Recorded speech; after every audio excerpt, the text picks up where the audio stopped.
a time when the operation of the machine becomes so odious, makes you so sick at heart that you can't take part. You can't even passively take part. And you've got to put your bodies upon the gears and upon the wheels, upon the levers, upon all the apparatus, and you've got to make it stop. And you've got to indicate to the people who run it, to the people who own it, that unless you're free, the machine will be prevented from working at all. Australia's best independent news and opinion radio show, The Daily Australian, with Nicola Charles and Jason Olbourne. Hey, that is us. There you go. We are back. We are on the road to our second century. This is Thursday, May the 29th, 2025. You're watching, listening to the Daily Australian radio show. I am Jason Olbourne, and the other person, who are you? Last time I checked, I was Nicola Charles, but I wasn't able to be Nicola Charles for a long time, so people may believe I'm a fluffy bunny, Jason. Of course. And there it is. Well, welcome back for Thursday for the first show of the second 100 episodes of the new show that is certainly, changing the way that we consume our news and current affairs out of Australia.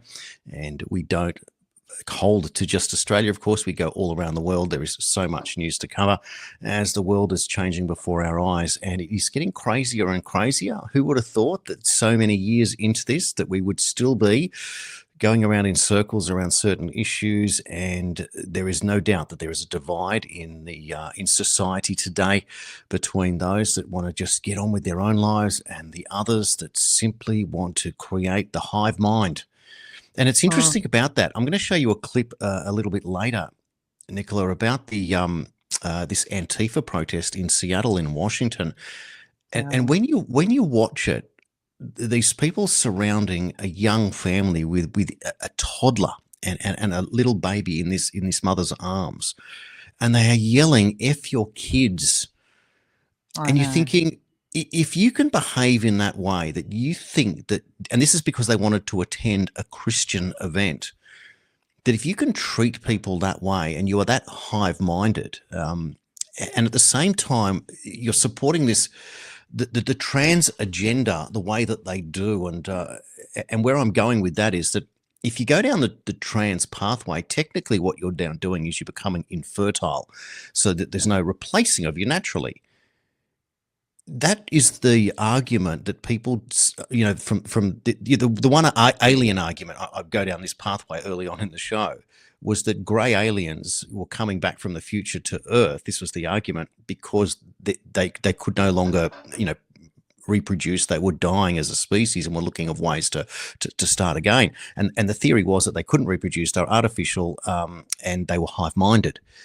And so the argument was that they were actually humans from the future. And that starts to make sense when you see this example of the Antifa story. It's mind-numbing as much as it's mind-blowing, because you just can't believe how we got to this situation. Is it because the people who believe they have not are so obsessed with those that they believe have that it becomes this Marxist revolution, this workers-led, but they're not workers, they're not working, this revolution to take from those that have, and it just becomes this redistribution scenario. And and climate change seems to be this line in the sand, where if you believe it and you go along with it, it is the one thing that those that don't have want to take from those that do have in order to finance this fantasy that changes the rule book for everyone and everything. And they believe that they're going to share in the spoils, but they won't. Politicians work for themselves. They pretend they work for you. They pretend they're one of us, but they want to rule over us. And I think the proof in the pudding is in the eating. And when you're told that you have bodily autonomy, but then they say, well, not in the case of a virus, not in the case of an experimental medicine, if we say it's safe and effective, even though we're lying to you. And later on in the show, I'm going to play a video clip from Jesse Waters where he's talking about Joe Biden and the cover-up of his cognitive abilities, and Jake Tapper coming out and admitting that politicians lie. So again, the narratives are going to interweave, and I think we're going to be proven right once again. it's not necessarily about being proven right. It's about the audience growing and understanding where we're coming from and realizing that they've been taken for a ride, and that you need new media that is able to present it to you in new ways that brings the truth to the surface. So in all of that, that is how we're starting episode 101. Over to you. Firstly, after yesterday's show, the 100th episode, we had an enormous response. And what's now happening on my Google accounts, my Gmail accounts, is that it is bunching. There are so many responses, particularly from Substack and X, that it is bunching responses that it emails to me in clusters of 80 plus, and there are multiple clusters. So whatever we're doing is having an effect. Now, what's interesting about that is I can tell from the comments that there are people who believe, well, it's just me, you're my favorite show, keep doing it for me. But what you don't see from the other side is that there are literally thousands of you, and the comments you send me are all very similar. So if at any time you think you're out there on your own, the way you think about things, you're not, because we see it from the other side, and we see thousands of people with the same mindset as us. So please be reassured by that. With regard to this clip of, we're being told it's Antifa. As far as I'm concerned, Antifa is George Soros, and I wouldn't be surprised if he's behind the funding of this kind of awful breach in what can only be called civil rights in America, which after the civil rights movement is just extraordinary. And this is the problem I have with the concept of minimum basic income, is that if you pay for people to have a roof over their head and give them food stamps, but they've got nothing to do all day, the devil will make work for idle hands. Now, if that work comes along to the tune of $200 or $500 from a George Soros to go and harass a Christian family, the mum carrying what looked like a newborn baby to me, and saying, F your kids. I mean, this is the most base level of humanity. This is the stuff we don't even really want to believe exists, but it's being proved to us over and over again that it does exist, that human beings are prepared to do this to each other and speak to each other this way. And all it takes is someone does a tiny little blow, offers some money, and off they go. They just, fall into this way of being. And it's not good for them. It's not good for society. And, from groups of people, I mean, Antifa, you just would expect that they would be fighting for freedom for all.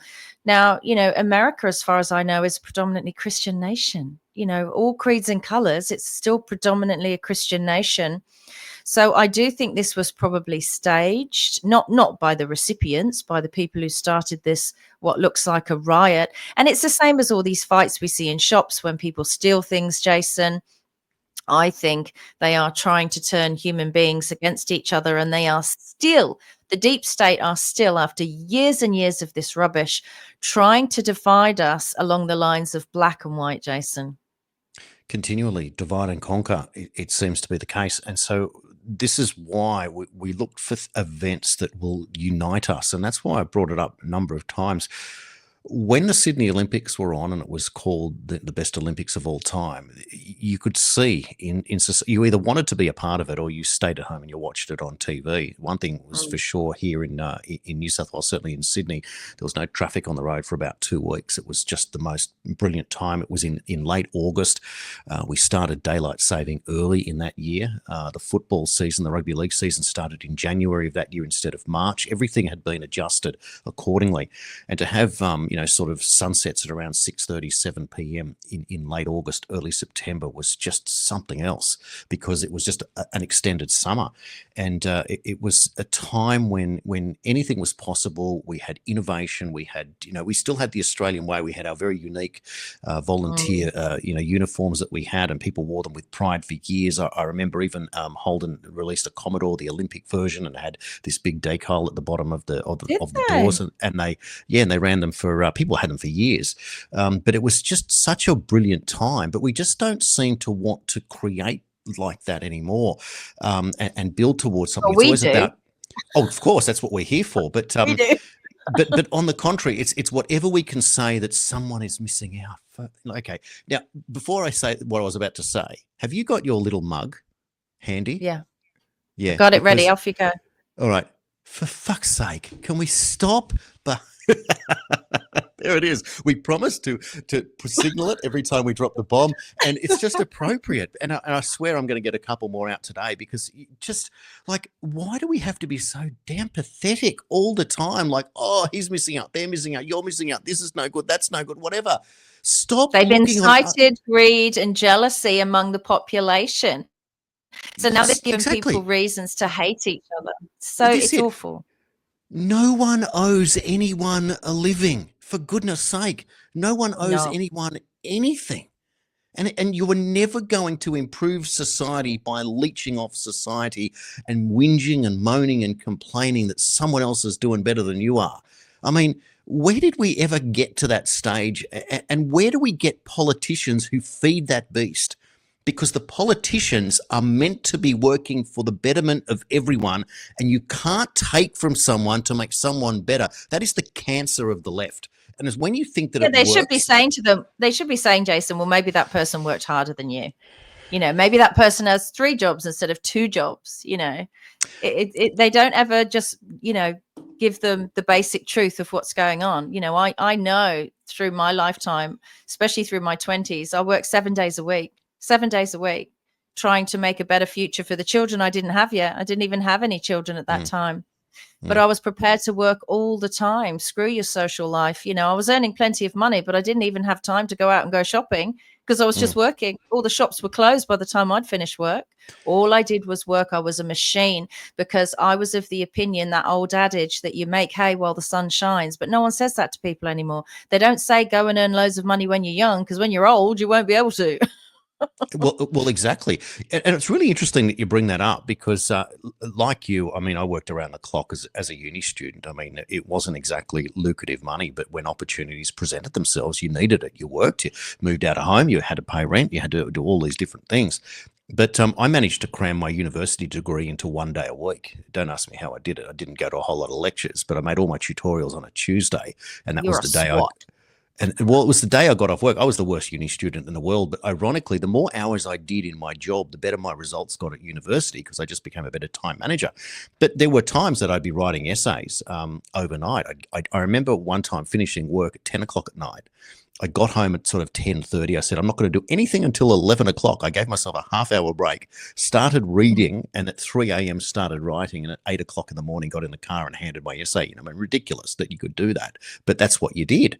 And then I was back at work at 9 a.m. And so it was just what you did at the time. Not meant to be a hero, but you had to cram these things in. And I'll never forget. Not everyone's prepared to do it. That's it. I'd never forget. I remember getting, when uni holidays were on, I used to get Tuesdays off for 4 weeks in the middle of the year. That was like a big rejoice. And it rained all 4 Tuesdays. I was so annoyed. But 30 years ago, I still remember it. But that's the point, isn't it? That it's character building. And then when an opportunity arises, you take it. But you know, the harder you work, the luckier you get. That's the thing here. That's what happens. Opportunities present themselves. Sometimes you take a risk at something else, but then you decide what it is that you want to do. And it's also many risks. Absolutely. Well, I bought my first home based on the fact that somebody came in. I was working in the carpet business at the time, of all things, with my father, who was running a business there, and I wanted to learn sales. And this young couple came in, and they told me that they'd purchased a home in northwestern Sydney, this brand new estate. I'd never heard of it. And it was that trigger that gave me the impetus to think, hey, maybe I can buy my first home. And you know what? 6 months later, I kind of got lucky in terms of some clever decisions I made, and raised a deposit through, buying some shares that did very well, and was able to save this deposit, got into the housing market. So that's what I mean by opportunity presenting themselves. If I'd never worked in that shop and I'd never met those people, I wouldn't even know that suburb had existed. And so it was a life changer. But that's the point, isn't it? You're never going to get wealthy sitting at home taking a UBI, saying, oh, look, the government's giving me $550 a week. They should be giving me $600. That's what I'll do. I'll go out tomorrow and protest for a pay rise from the UBIs. Let me tell you this. If they bring out a UBI, it will last one generation, probably 10 years, because it will be linked to compulsory medicine. You'll get very sick very quickly, and then they won't be able to afford it, and that'll be the end of it. I think it will be linked to violence in society. And what did Klaus Schwab said? We're going to live in a more violent world. We're already seeing that. Before we came to air, in fact, when you and I were chatting pre-show, I always do this thing where I just scoot through Google, the Google News on your phone, in case there's anything we've missed, in case there's anything, that's happened right now. And I realized that the first 8 stories all referred to violence. It never used to be like that. It used to be like, a whale or a shark was spotted off the Australian coast, or, these are the 10 best towns to visit in Victoria, or, now it's violence, more violence, more violence. And this thing happens gradually, in the hopes that we won't notice it, but we are noticing it, and they're not doing anything about it. In fact, they're not even addressing it. They're not even discussing it. And what happens is when people like us do discuss it, people get offended. They don't get offended by the violence, but they get offended by the people who discuss it, because it's like, well, what are you trying to say about that group of people? What are you trying to say about that person? What I'm trying to say is that they are engineering a violent society. What does a violent society do? I said yesterday, it's all levers to make people stay home. The climate lie makes you stay home. Carbon taxation, the fear of a treaty, mandates to get injected with something awful, makes you want to stay home and hide, makes you feel like a criminal. I mean, it is literally, I don't think it's too harsh a word, Jason, to say we're being terrorized, which means the people engineering this, whoever they are, whether they're governments or the money, the banks, they are guilty of terrorism, because I feel terrorized. We're worried about our health. We're worried about our personal safety. We're worried about our finances. We're worried about our freedom of speech. We're worried about our governments and our bureaucrats, our politicians. There isn't anywhere else left. We're worried about our children, our grandchildren. There isn't anything left not to worry about. And so I think people need to start being held to account.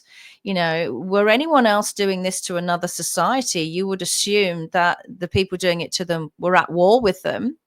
And it certainly does feel like a war, a different kind of war, a 5th generation war. That's why we're here. That's why we started this show. And this violence that was shown to this young family, I think we should show the clip, because people probably are not quite sure what we're talking about, is so upsetting. And I think the father at one point turns to the crowd and said, Jesus loves you and he forgives you. And the police just say, oh, just go, just go. And it looks like this little Christian family going to a meeting are the bad guys. But why are they bad guys, Jason? For what? Well, exactly. Imagine believing in God and Jesus Christ, and that's an offense today. But you know what? History repeats. We've been here before, and it didn't end well then. Let's play that clip for you now.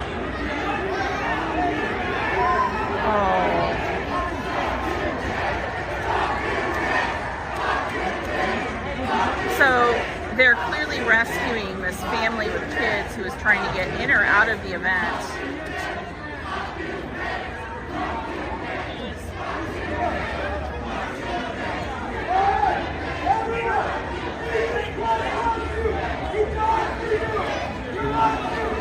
And now he's saying Jesus loves you to the crowd that was trying to hurt him and his children. And the police are like, please go.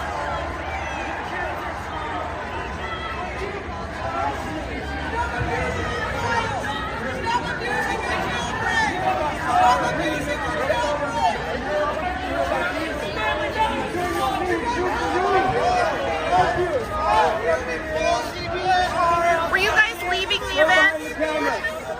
Or you were trying to get into the event? I didn't know where the entrance is. I'm so sorry. How do we get in? So they weren't even able to get into the event. So a young Christian family and holding children, holding an American flag, are attacked in America in 2025. And you had the pack calling out, you better hold up your cup, fuck your kids. Like, seriously, how is it possible that is how adults behave to children today? And they're the same people that are standing there and clapping the border illegals coming in. You can come in if you want, as long as you're not white. And yeah, you can be a rapist, a pedophile, a child killer, but if it's okay, as long as you're not white. I mean, some of them are white, some of them were from Ukraine and Turkey, but What is It's wrong really with you? But what is wrong with you if you hate yourself, if you hate your white skin? What kind of person are you if that's where you've come to today? What value do you add to society? That's not what it's about. It's not people hating their white skin. It's politicians using people as pawns in a game.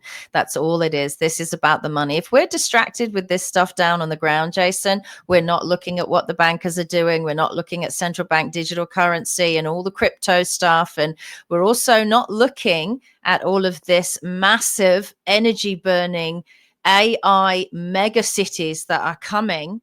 And you know what, Jason? We're paying for this stuff. We're not thinking about it. I mean, the fact that I happened to come across the documentary that we're going to discuss today, and I sat there yesterday after the show with my jaw on the floor because I thought, oh, this is interesting. Okay. And I totally understand why America wants to win that race. This is the new space race. You know, they used to talk about the space race. Okay. That the space race is set. Everyone's got their satellites up there. Everyone knows what they're capable of. Sure, spend some money and try and go to Mars, whatever. You know, that there are people like you that would consider living off planet. I do find it interesting. I do also want to know what's going on with space. But down here on the ground, the new space race is these AI mega data centers. But what's interesting about it, Jason, all of our countries are going to have these. So don't think this is just an America thing and, oh, you know, Trump, Trump, Trump. Australia is going to be doing this. The UK is going to be doing this. France, Germany, all of them, right? While they're telling us, Jason, to pull in our belts with energy, with water, with electricity, with gas, all of it, they are planning on building these behemoth data centers with our money that are going to be what? They're going to be our new masters, our new police, our new courts, our new military, our new taxation office. These things are going to be so up our asses and so up in our business, you're not going to know whether you can turn left or right. It's going to have us so busy jumping from one foot to the next because some super data center that thinks in a split second knows, oops, that person owes a bill, but they just went and spent $5,000 on a car. Right? Send in the drones. These things are incredible. And the energy that they use is off the charts. And they're saying, oh, well, this is an organic thing. It looks bad now. They're building one in Texas, Jason, that is near a tiny little town. Most of the people don't know it's being built there. And it's going to use so much energy that the whole town, I think it's only about 1,200 people, they could have like rolling blackouts all the time. I find this extraordinary. This is the stuff no one's talking about. Why? They're making us talk about this kind of thing. The violence on the streets, how appalling it is. And it is appalling. But I think it's distraction, Jason. I really do. Well, let's play you part of that documentary. It's called Project Stargate. We'll play some of it now. This is the component where they're discussing with Emily Chang, the journalist, with the people there on the energy usage and requirements. Very rich in low cost and clean energy. A lot of wind development has happened in and around the Abilene region, and what they lack is actually demand for power. That created a massive opportunity for AI, which is so hungry for power in this moment. This is the first 200 megawatt substation. Right over here, there's going to be developed an incremental 1 gigawatt substation. So the total power capacity for the site will be a total of 1.2 gigawatts. All right, so we're talking bigger than a gigawatt. Bigger than a gigawatt, yeah. Everybody seems to want a gigawatt or more these days. If that sounds like a lot, well, it is. Enough to power about 750,000 homes, 2,600 Tesla Model 3s, or 100 million LED light bulbs. There's a funny Back to the Future quote where he says 1.21 gigawatts. 1.21 gigawatts! And because it's 1.2 gigawatts, it's kind of funny. As more and more AI data centers come online in the next few years, they'll add many gigawatts of demand to an already overstressed grid. According to one estimate, data centers could consume more than 8% of America's electricity by 2035. And while the International Energy Agency predicts renewables will meet about half that demand, the rest will mostly come from coal and gas. Crusoe is even building its own gas power plant on site as a backup. Every major tech company has this net zero pledge by 2030. Are our AI ambitions running directly counter to our climate goals? It's complicated. My personal perspective is none of those pledges are going to be met by 2030. And there's ways of kind of fudging it where you're buying a bunch of RECs or offsets, but the actual energy that's being used, there's no way it's going to get to 100% carbon-free power production to power all of the AI infrastructure that's being developed. It's just fundamentally not possible. So the tech companies are lying or fudging it. That's a good question. You're good. No, look, I think a lot of these goals were ambitious, and a lot of the goals predated the demand that people were experiencing from AI infrastructure. So I think AI has actually kind of changed their path. Now, the optimist in me says that while it may get worse before it gets better, there is light at the end of the tunnel. And I think the fact that AI is a massive tool for invention, it's actually going to accelerate the development of a lot of new technologies. The fact that we're building a lot of new infrastructure that requires a lot of energy actually provides this massive opportunity for AI to be one of the early adopters of new energy solutions, things like small modular reactors, geothermal, nuclear fusion. The fact that AI has a massive demand for energy puts it in a position to actually intentionally decide what does the energy infrastructure look like that's going to power it. So they're framing this, Jason, that these AI data centers are a new milestone for clean energy. No, they're not. Please note his maniacal laughter when she said, so the tech companies are lying about their green energy goals? They can't possibly meet them. Now, look, I've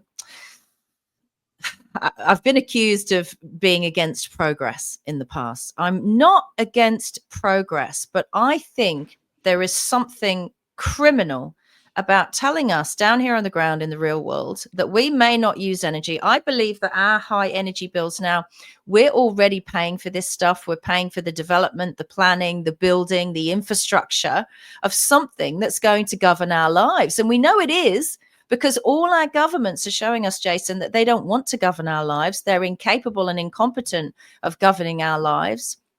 This is why taxation is going through the roof. This is the kind of thing that we're funding. This is why our energy bills are high when they were absolutely fine for 50 years, because all of this energy is going to this data center project all over the world. Jason, I'm very worried about it. I think it's hypocritical. Well, it's funny, isn't it, how we perceive information. When that fellow was talking about how, he said, I don't believe we're going to get there. It was kind of like saying, well, I hear what you're saying. I probably don't. I probably go along with your climate goals, that guy, but I know that you're not going to make it. So we're going to go along with it anyway. So in other words, we find a way around it. Now, they will find a way around it. I don't think we're going to be able to stop AI. And I don't think we're going to be able to achieve our goals without innovative power sources.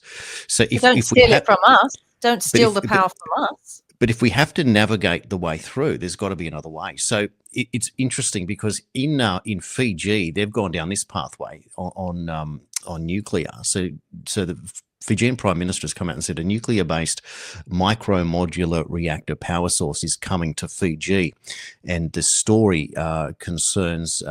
Prime Minister Rambuka has announced the government is acquiring and will install such MMR on the Ocean of Peace vessel. It's a compact nuclear-based power source designed for efficient and safe energy production. In a statement, he said the time had come for creative approaches to use the latest technology to ensure the goal of making Fijian life cleaner and with ample power to achieve its goals at greatly reduced costs. So the Fijian government is working with Lloyd's Register of London, Deployable Energy of Houston, Texas, and Sea Transport of Queensland to incorporate MMRs on a 73-metre stern landing vessel such as the Ocean of Peace vessel. It'll happen as soon as possible, which is looking at sort of 27, 28. And at that point, what's going to change is the initial diesel engines would be replaced by these MMRs that wouldn't require refueling for 10 years. So it's the innovation.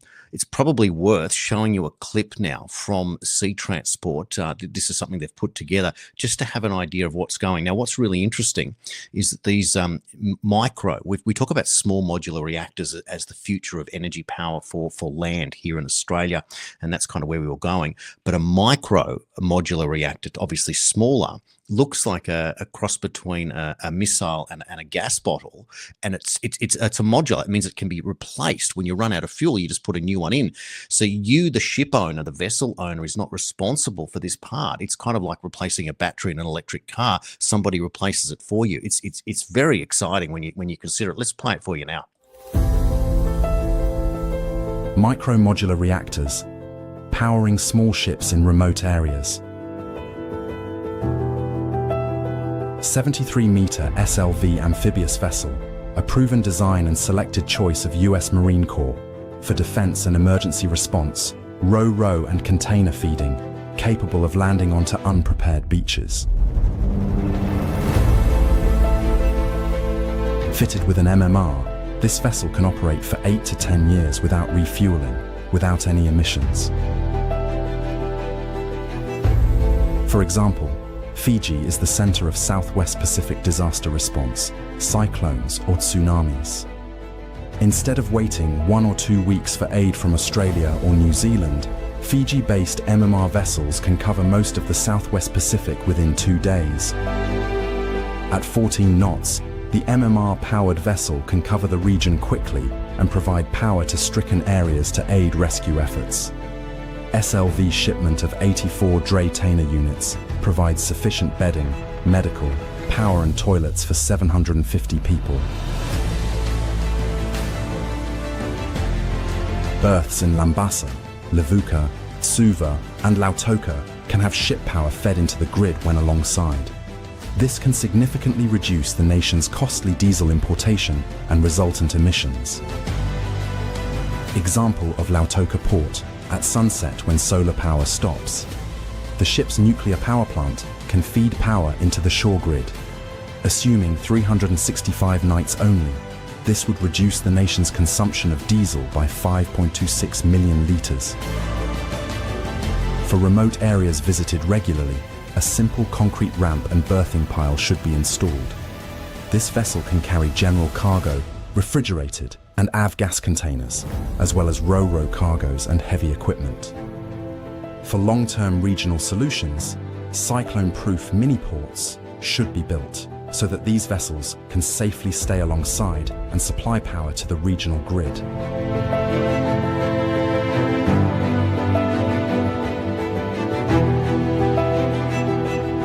Sea Transport. Bold initiatives in ship design and operation for remote areas using MMRs.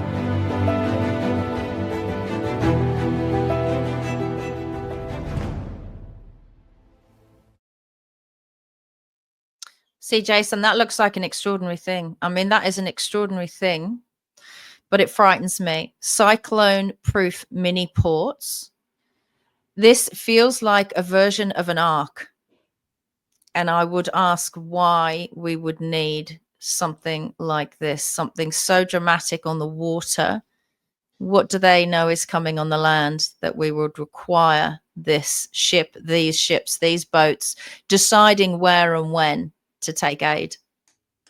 Well, it's expected that you're always going to run into disasters, and that's what that's meant to cover, the proofing of it, so that you can supply power off said rescue ship to the affected area.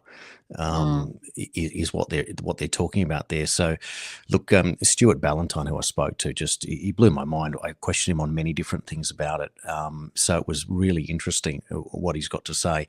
But the fact that the Fijian government realizes that the Fijians can't afford the cost of shipping diesel across the island, or the main island of Fiji there, that $1 billion a year in shipping costs for the diesel. And we know how poor people are in Fiji. I just can't imagine if you had to pay, $3-4 a litre for diesel fuel there, how you would survive. Well, and what are they paying for these ships though, Jason? They suddenly have the money for the ships, but not the diesel? Well, here's what's interesting, right? In ship production, It's cost 15% less to build an MMR powered ship than it would a traditional diesel ship, because you don't have to build the engine component. You simply paying for the nuclear fuel that's put into the ship itself, and it's paid at a per kilowatt hour rate, which is currently only 32 cents per kilowatt hour, which is what we're paying for wholesale electricity here in Australia. So it's actually less to do it. That's what's so incredible about this option, and it's why Fiji seems to be one of the first to go down this pathway. So it's brand new innovation. To think that you can put these two little, let's call them, gas tanks, nuclear MMRs into this vessel, and you don't have to replace them for 8 or 10 years, and you can draw down on the power when you go to port. Look, the interesting part is that the resistance is from those that fear nuclear power. And it turns out that those that fear are the ones that are trying to sell wind and solar, which can't possibly meet baseload requirements. And therefore, this is the option. And the other thing with this nuclear power is it can't meet the requirements for the data centers, never mind everyone else. The only thing with those boats, Jason, is it makes me think, the way we don't manufacture anything in Australia anymore. And what we have is these massive distribution centers. There are so many near me, and they're such an eyesore, and they've got the little holes on the side for the trucks to go and get their goods from China. I was at my father-in-law's 94th birthday party last night, and the older people there were saying there's nothing to spend your money on in Australia anymore because it's all crap. It's all crap from China. Nothing is worth anything. So even if you have money to spend, there's nothing good to spend it on, which was interesting. So Australia has become sort of on the tit of China, excuse my French, where we're waiting for our goods to arrive, whether it be furniture or food or fuel or anything else. And these ships, I can see why it's a good idea, but these sorts of ships that deliver energy, I have this dystopian, vision of Australia that has become energy limp and energy unproductive, because of the politicians and the greed, despite being energy rich and having enough energy for at least 1,200 years. And that, we're simply waiting for these ships to pull into port at Melbourne or Sydney and charge us up a bit. And then we might have some power for a couple of months, and if the ships don't make it, we go dark. I think it's such a shame. Basically, what I'm saying is that Australia is becoming so reliant on outside business, outside deliveries, outside everything, because everything good that is Australian, like coal and gas and all that, we just send somewhere else. Who is making these decisions that we keep sending it somewhere else? We're obviously not important here, that they can use it for us. Energy pricing is huge in Australia right now. Don't say it's because people aren't prepared to pay for it. They're paying through the nose for what they are getting. So it doesn't make any sense to me. I can see that those ships are a good idea. What's happening, I think, is I've reached an age where the world is now, they talk about the Great Reset, right? And I was very resistant to it, because I think what's happened is they've had a lot of new technology that they haven't told us about. They've been developing this in secret, probably with our money. And then all of a sudden, since 2020 to 2025, the reason our lives have been restricted and it's felt like such a culture shock and an emotional shock is they're now offloading all the information about AI and these nuclear ships and everything else they're doing at a rapid pace. And we're having to play catch up on something that they've known for years, Jason, and it's quite discombobulating. With this whole nuclear AI green energy triangle, it's interesting that the lefties are pro renewables, which are unreliable. Yep. They're pro AI, and yet they're anti-nuclear, and they can't have both. Yeah, that's right. And they talk about safety. And so when you say safe and effective when it comes to a shot, even if it's not, they buy it. But when you prove that it's unsafe. Right. We've had nuclear power stations in the UK since I was a little kid. Look up Sizewell B. Look up the Sizewell B power station. Never a problem. Yes. It's on a beach. No, we have the Lucas Heights nuclear reactor here in Sydney that's for nuclear medicine. There's 168 nuclear-powered vessels currently circumnavigating the planet. When do we hear about them exploding? So we don't, Yeah. and they don't. You can literally drop a bomb on one of these things, and they survive. So it's not what we thought with a nuclear meltdown. We're way beyond that. So I think Australia just paid for those nuclear submarines, Jason. So they're obviously okay. Well, this is it, right? So why is it that we can do that, but we can't have nuclear on our soil, and at the same time we have abundant uranium? Now, the thing about that vessel there, 22 kilos of uranium. That's it. 22 kilos for 10 years. Is that even possible to think? Like it's just, look, it just blows my mind. And so we will obviously watch on with great interest about what's going on there. Extraordinary. Now, I want to change it up a gear or two. There's a couple of stories. First of all, I'll get a couple of quick ones out for you. Israel has announced that they have taken out Mohammed Sinwar. He's the younger brother of Yahya Sinwar, and it's a targeted attack. So this is a Hamas leader. So he's been taken out, Israel has announced. The other story, of course, that is that the Liberals and the National Coalition that broke up a week ago, well, they got back together as they were handing out shadow portfolios. So, of course, you can always rely on self-interest in politics, can't you?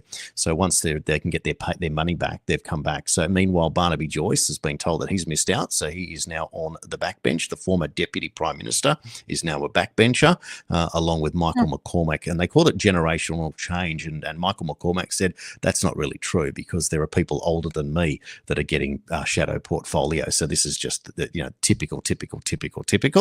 Now, a couple of other disappointing, sad stories that we're hearing. Of course, there's the Diddy story. They attempted to get a mistrial yesterday. That was soundly rejected by the judge. And it was to do with the fact that there was an allegation that Diddy had destroyed evidence, and for some reason the defence team decided to ask the judge if they could declare a mistrial. So they argued that the government prosecution lawyers had improperly suggested to an investigator who'd been brought in to discuss a fire on Kid Cudi's car that the star may have destroyed evidence. Judge Aaron Subramanian denied the request. There was absolutely no testimony from the witness that was prejudicial in any way, shape or form, he said. Meanwhile, lawyers for Diddy are saying that there's a new witness who is going to be anonymous. She's going to be known as Mia, and she's going to give her evidence in the case that she was raped by Diddy, and it just gets worse than that. So there's some damning evidence coming out there. And if that's not enough, the Tate brothers, we're now learning, Andrew and Tristan Tate, have been charged with rape, human trafficking in the United Kingdom. So that's another case that's blowing up there. And that means that both sides of the political fence, Republicans and Democrats, are facing their music. And my point there is, so they bloody well should.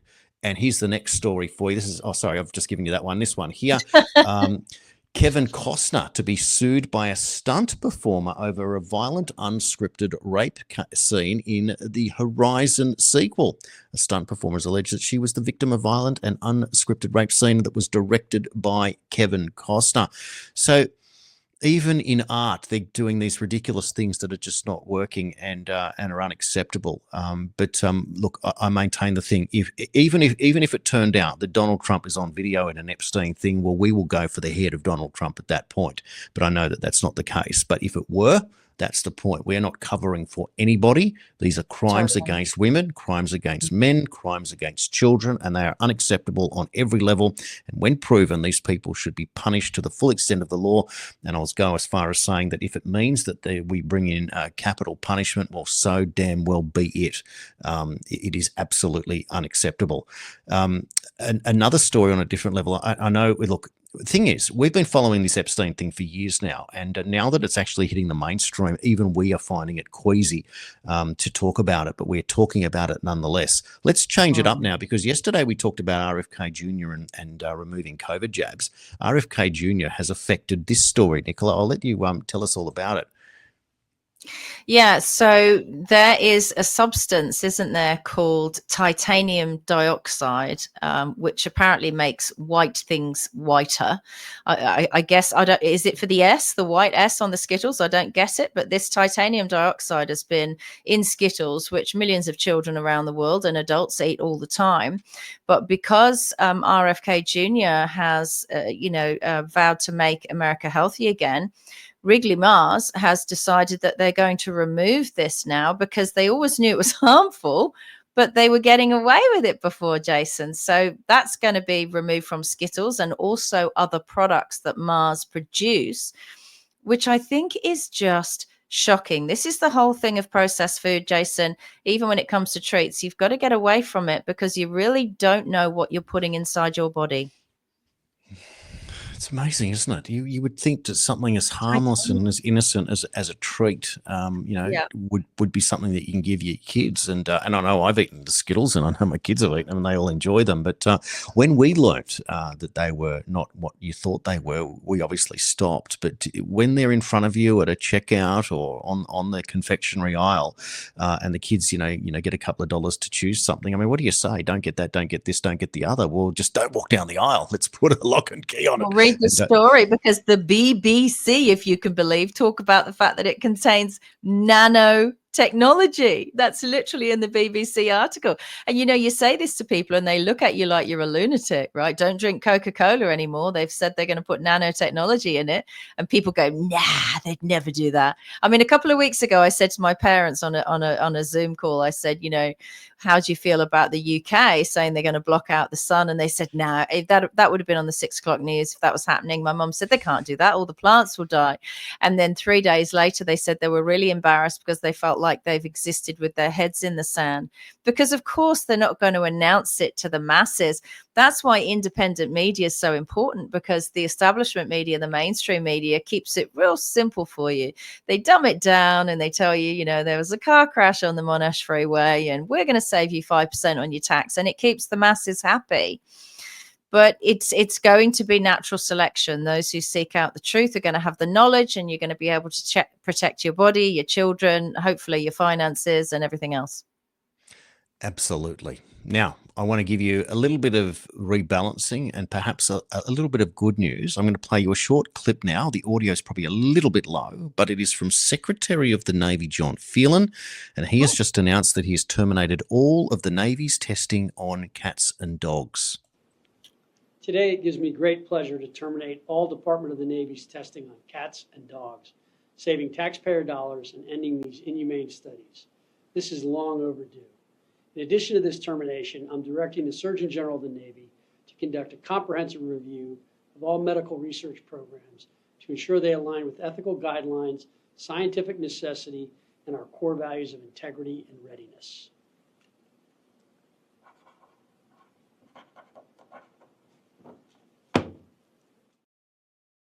Put that in your pipe and smoke it. Pen. Exactly. And to Anthony Fauci and the Beagles, well, you get the big FU right there, Anthony Fauci. You remember that horrific, there you go, video that we saw of Anthony Fauci, who organised that. So that was flying in the face of him.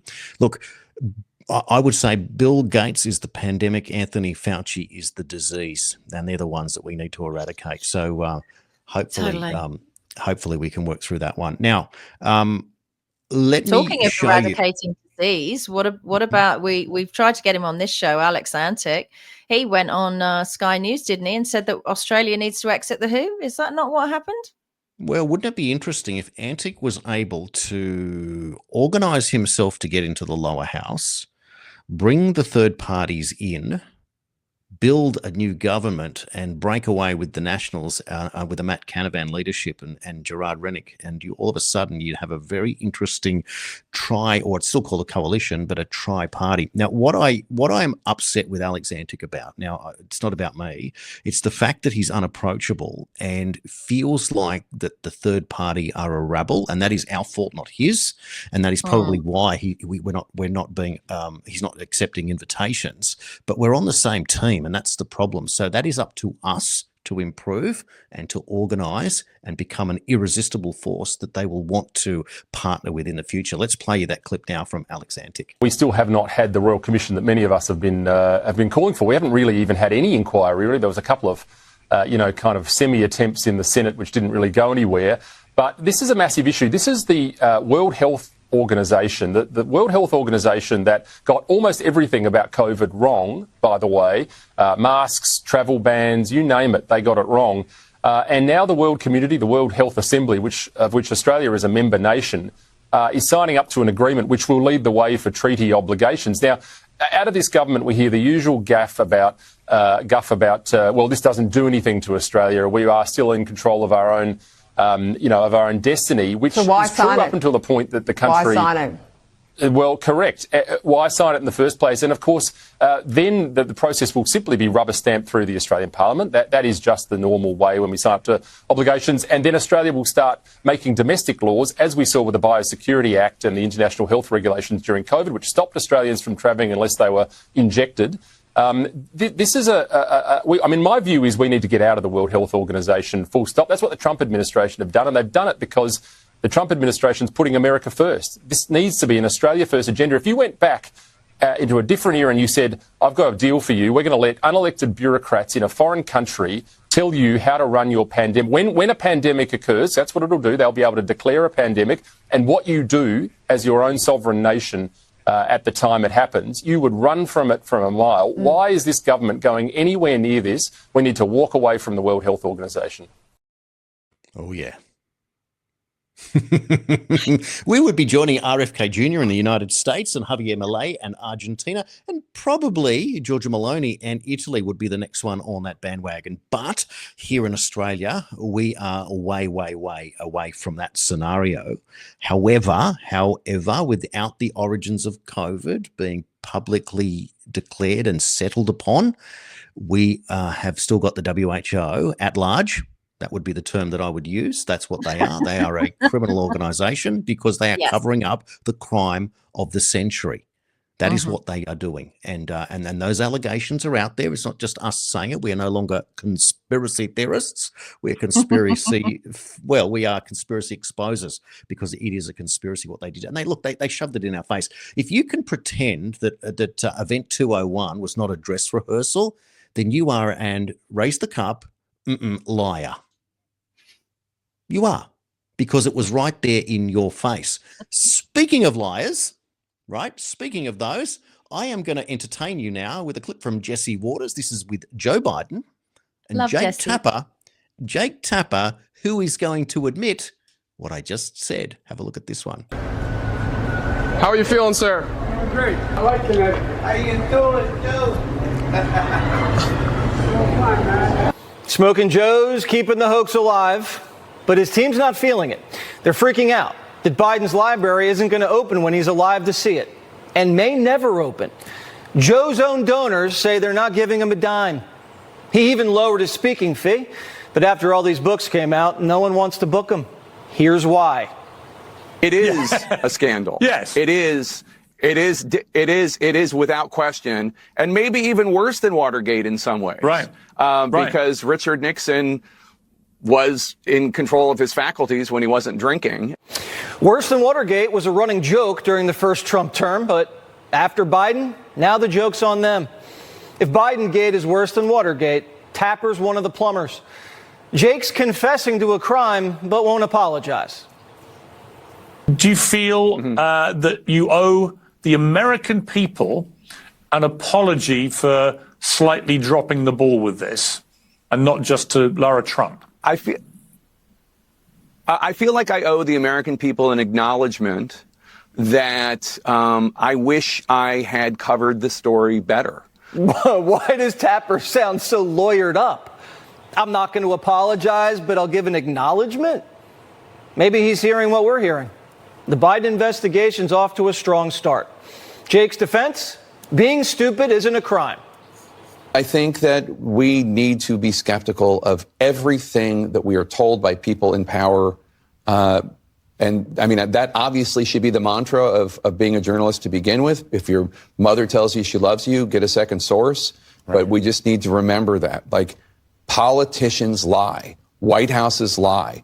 Power is an aphrodisiac. And we just need to all remember that and not take at face value anything that we're told. Jake's been in the business for 3 decades, and now he notices politicians lie. He knew the whole time politicians lie. He just went along with hiding Biden's. Liberal philosopher Sam Harris said, "I'd destroy democracy to beat Trump."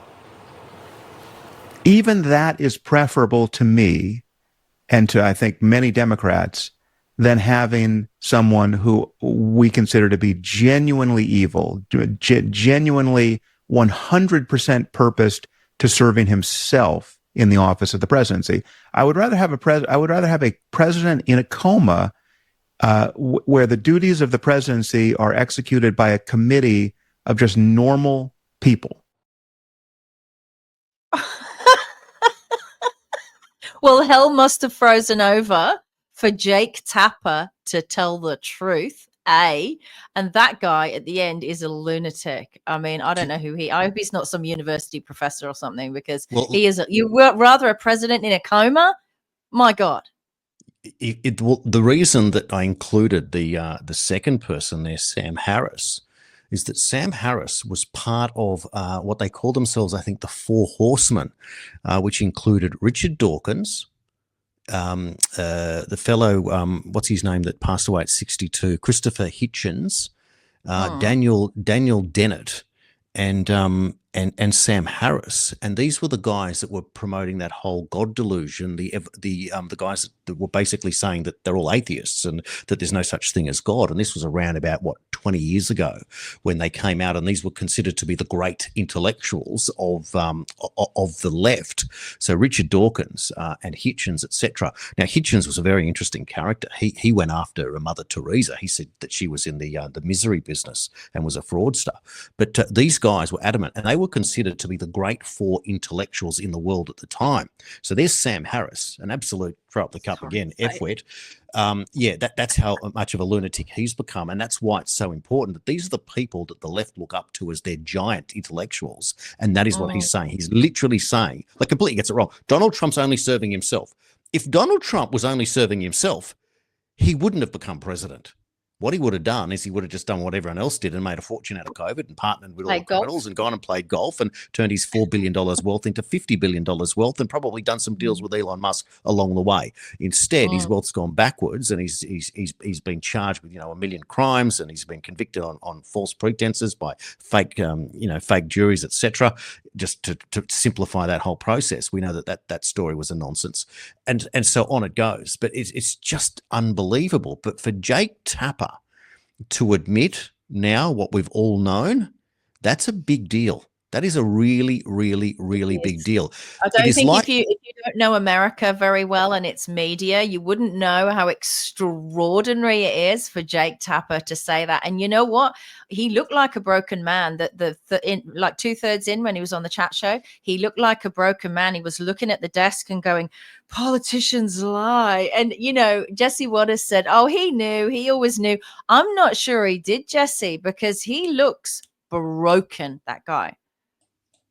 Oh, it is extraordinary, isn't it? It's such a big deal, and when the momentum changes. Now, of course, here's the irony: is that Jake Tapper, many on the left are saying, "Oh, look, he sold us out," or he's a shill. He's just trying to sell books. The bloke's on $3 million a year at CNN or something. Like, as if he cares about the book sales. He's been doing it for 30 years. It's very clear that he's certainly trying to save his own skin. There's no question there. And he's the one that's decided to get out before the, to jump ship. That's the point there, isn't it? Like there's something more in that. So it's a very, very interesting development, and I'm glad that we're finally seeing some cracks in the chinks of the armor there. Now, well, he realizes, Jason, that he's been very highly paid to peddle lies and misinformation.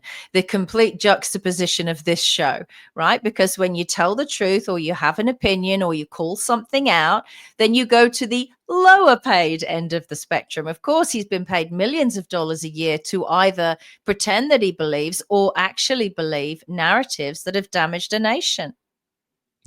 Yes, absolutely. Now, a couple of stories left. I'm going to put up on the screen now a picture. I won't play the video because it's in Russian with subtitles. I'll just sort of paraphrase from the quotes for you. But this is Sergei Lavrov. He is the Russian foreign minister, the man on the left there. He pretty much looks like your really cool, great uncle that would tell you dirty jokes when you're a kid. But Lavrov responding to Germany's mayor's chancellor comments on the long-range missiles for Kiev stated bluntly, Germany is sliding down the same slope it already went went down a couple of times in the last century towards its own collapse. He said about Trump, one thing is clear, Donald Trump and those who are actually making decisions in connections with the Ukrainian conflict in particular are not being fully briefed. The information is being filtered for him, prepared by those who want to drag America into a more aggressive action against Russia in support of the Ukrainian regime.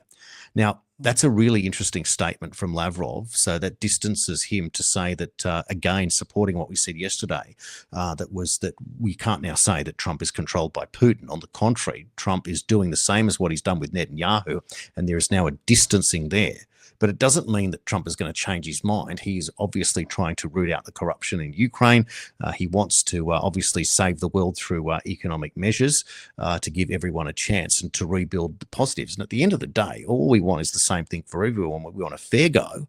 We want the best, to leave the world in a better place than what we found it in for our children and our children's children, and we want to be able to live, life peacefully, and it's so simple when you think of it. Why is everything so complicated?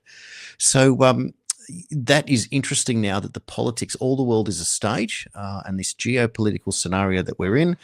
Sure enough, the globalists are going to double down until there is no one left. They will fight to the very end. But we knew this when this war started, way back when Trump was first elected, when he got into office in January of 2017. Have you ever had to thread a piece of rope through a tiny hole in something, and you realize that your rope is too big for the hole? And so you have to squidge the end and point it a bit and then shove it into that tiny hole. And from the other side, you pull this tiny little string. And if you're lucky, not always, but if you're lucky, the rest of the rope will follow. Jason, this show, we're that tiny bit of string. We got through the hole first. We're the tiny bit of string, and we are desperately trying to pull from the other side so that the rest of the media will come along and realize COVID was a lie. The remedy caused harm. The wars are unnecessary. The World Stealth Organization are a crime cartel. And that maybe Orange Man Bad isn't such a terrible guy after all. And slowly, we're pulling that rope. And I think we're having an effect. I mean, even just when you listen to someone like Peter Credlin, who I've always liked, she's a bit like me. She's become a butter inner, Jason, like me. She'll just butt in with these politicians and then say, well, why don't you do something about it? Why? So that's all we want, is we want people to question, come along with us, come along with us to the truth. All lies lead to the truth eventually. So you're either going to be at the front of the pack when you get to the truth, or you're going to be at the back, and that's going to be a bit embarrassing for you. Exactly. Well, we are operating like a spoiler alert or news from a time machine. Yeah, now, I know, right? Didn't we talk about yesterday, or was it on 99, where we talked about the machete attacks in Victoria and what happens when you ban machetes? And if you keep banning things, you'll end up with the Flintstones and you'll be throwing stones at each other. Well, Brad Battin, the useless opposition leader in Victoria, it just seems that that's what they produce down there in the Victorian opposition, is just useless people. He's come out and said, well, Jacinda Allen's not moving fast enough in banning machetes. We're going to make a private members bill to ban them even sooner because we need to get them off the streets. Well, Brad, you win today's Dickhead Award because 2 people were arrested, a police officer injured after a baton fight at Chadstone, which was actually reported as baseball bats and spanners being used in a kerfuffle at the beautiful Chadstone shopping mall. So what are you going to do, Brad? Who flipped that word from baseball bats to baton? The French word baton. Is that so that's a bit softer and more palatable for the idiots that you assume are reading your piece? I mean, this is outrageous. Someone gets attacked with a baseball bat, say baseball bat. And as I said, there's a few butchers near me, independent butchers, and on the back of their wall, they've got a massive magnet. And on the front of that magnet for about $80 are the scariest knives you've ever seen. And you know what? You don't even need to show your license to buy one. They're happy to sell them. So you can't ban knives or forks or sporks or machetes or baseball bats, all rocks that are in everyone's front garden. It's the people. People kill people. People attack people. Deal with your damn people. You brought them here. Now they're your responsibility, not ours. Couldn't have said it better myself. And of course, that's what you're not allowed to say. So not only are we the spoiler alert, we're the censor alert, and of course the social media people will do whatever they can to make sure that we can't be seen. But you are, if you've got this far in the show, in episode 101, you're the one that knows exactly what we're saying. And tell us if we're doing it wrong. Tell us if we're doing it right. But tell us in the comments below, because I'll tell you what that does is that tricks the algorithm. Even Elon Musk's algorithm ain't that good. But what you need to do is like, repost, comment, and keep the discussion open. That is how we change it. And don't be afraid if you get it wrong. So what? We all get called names on social media. Sticks and stones may break my bones, but good old names, who cares? Grow a thick skin. You're absolutely right, Jason, because what did we learn the other day? We learned with artificial intelligence when it came to its information that it was then sharing with humans who seem to believe AI facts over facts from any encyclopedia or knowledgeable person, even a doctor. Oh, that doctor doesn't know because ChatGPT told me different, safe and effective. What did AI say? It said it took its information from science, from government, from peer-reviewed papers, and media. So if you would like the Daily Australian to succeed, and I sincerely hope you would, then you need to share, you need to keep commenting, and I know you do because my emails are shoving them into blocks. Keep doing that. Why? Because AI, she's a bitch, but she's watching you, and if she thinks we're popular, we might trick the AI bitch into making us popular. So thank you so much for watching the Daily Australian with myself, Nicola Charles, and my co-host and co-producer, Mr. News himself, Jason Olbourne. We will do this all over again for the final time this week, tomorrow.